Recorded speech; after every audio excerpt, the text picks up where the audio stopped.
My name is Sophie, and I want to tell you a story that changed everything I believed about love. I was 22 years old, and I never once thought of myself as anything special. I lived a quiet life, working every day in a small bakery in my hometown. Every morning, I woke up long before the sun rose, kneading dough and lighting the ovens, and every night I fell into bed exhausted, my hands still smelling of cinnamon and fresh bread. I didn't have much, but I was content. I loved the warmth of that little bakery. It felt like home. Then one afternoon, everything shifted. A young man named Nathaniel walked through our door. He wasn't like our regular customers. He was dressed sharply, carried himself like someone who had never known hunger, and everyone in town knew his family's name. The Whitmores owned half the buildings downtown, a fleet of cars, and more money than most of us could imagine. And yet, this wealthy young man walked in alone and ordered nothing more than a single blueberry muffin. I thought it was strange, but I didn't dwell on it until he came back the next day, and the day after that. Soon, whispers started spreading through town. Why does Nathaniel Whitmore keep going to that little bakery? People asked. Is he lost, or is there something else going on? Honestly, I was just as confused as they were. I couldn't understand why a boy like him would keep returning to a humble little shop like mine. But he did, every single day, ordering the same muffin, and slowly he began asking me questions. What do you love doing? He'd ask. Do you read? Do you like music? I felt uneasy. Why are you asking me all this? I finally asked him one afternoon, trying to understand what he wanted. He just smiled and said, "Because you're not like anyone else I know." His words stayed with me for days. What did that even mean? Was there something different about me, or was he simply bored and curious? 2 weeks passed, and he kept coming back. Then, one day, he said something that made my heart pound in my chest. "I think I like you," he admitted quietly. I was stunned.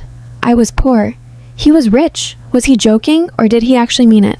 The next day, he said it again, this time with more conviction. "I think I really like you."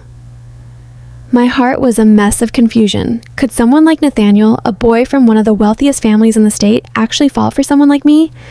Would his family ever accept it? I felt torn, unsure of what was real and what was just a passing moment. But somewhere deep inside, I felt like this could be the beginning of something that would change my entire life. At first, nobody knew about the bond growing between us.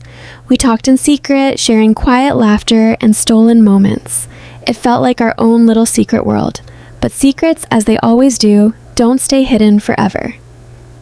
One morning, Nathaniel didn't show up. The next day, there was still no sign of him. Days passed and worry crept into my chest. Did he forget about me? Did I do something wrong? I kept asking myself. On the 4th day, he finally returned, but something in him had changed. "My parents found out about us," he said, his voice heavy with sorrow. My heart dropped instantly. "They're furious," he continued. "They told me I can't see you anymore." "Why?" I asked, my mind racing. "What did I do?" He explained that his parents had threatened to cut him off completely. No money, no school, no future in the family business if he kept seeing me. I couldn't believe it. I wanted to cry, but I stayed quiet. Nathaniel, however, refused to back down. "I don't care," he said firmly. "I want to be with you." My heart shattered. I knew that if he chose me, he would lose everything. I couldn't let that happen. "You don't need me," I said softly. "You need your future." But Nathaniel looked at me with unwavering affection and said, "You are my future." His words were beautiful, but they carried a heavy weight. Nathaniel had a choice to make, his family or his love for me, and I had to face a painful question of my own. Should I let him fight for us, or should I walk away to protect him from losing everything he had? To make matters worse, there was someone else involved, Vanessa, a wealthy girl from Nathaniel's world. Vanessa had always liked him, and their families had quietly expected them to marry one day. But now Nathaniel was spending his time with me, and Vanessa was furious. She grew jealous and afraid. What if he chose me? What if he forgot all about her? Vanessa decided to take matters into her own hands. One day, she walked into the bakery, ordered a coffee, and turned to me with a cold stare. "You don't belong with Nathaniel," she said. "He has a future. You don't. Do you really want to ruin his life?" That night, I couldn't sleep. Her words haunted me. Maybe she was right. Maybe I was nothing but a problem, someone who would destroy Nathaniel's future. The next day, when he showed up at the bakery with flowers in hand, I hesitated. "Maybe we should stop," I whispered. Nathaniel froze. "Why?" he asked, his voice full of pain. "Your life is full of incredible things," I explained. "Mine is small. You'll lose everything, and I don't want that for you." He looked at me with a mix of sadness and determination. "I already told you, I don't care," he said. But my heart was torn in two. I couldn't bear the thought of him losing everything because of me. And yet, I couldn't deny what I felt for him either. Nathaniel kept visiting despite the pressure from his parents, but things only got worse. Vanessa started spreading lies about me, telling his parents I was only using him for his money. His parents believed her, and slowly, everything began to fall apart. Nathaniel was no longer welcome in his own family's home, and I felt more lost than ever. Then something unexpected happened. Nathaniel's mother found a voicemail from Vanessa, one where she admitted to lying about me. The truth finally came out, and his parents began to question everything they'd believed. Slowly, they realized their mistake, and things started to change. His father, a man who had always been cold and unbending, shocked everyone. One day, he walked into the bakery and said, "When I was young, I loved a girl just like you.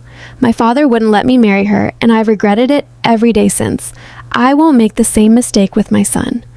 In that moment, I realized his family had finally accepted me. It was a turning point, and everything began to fall into place. 3 months later, everything had changed completely. Nathaniel and I were still together, and even though we didn't have a big house or expensive things, we were happy. Nathaniel worked beside me in the bakery, learning to bake and helping me run things. People from town came not just for the food, but because they admired our story. The wealthy boy who gave up everything for love, and the poor girl who turned out to be stronger than money itself. Even Nathaniel's parents started visiting the bakery every Saturday, his mother often saying, "I'm proud of you." His father, though still reserved, once looked at me and said, "Thank you for not giving up." Then one day, his father handed him a letter.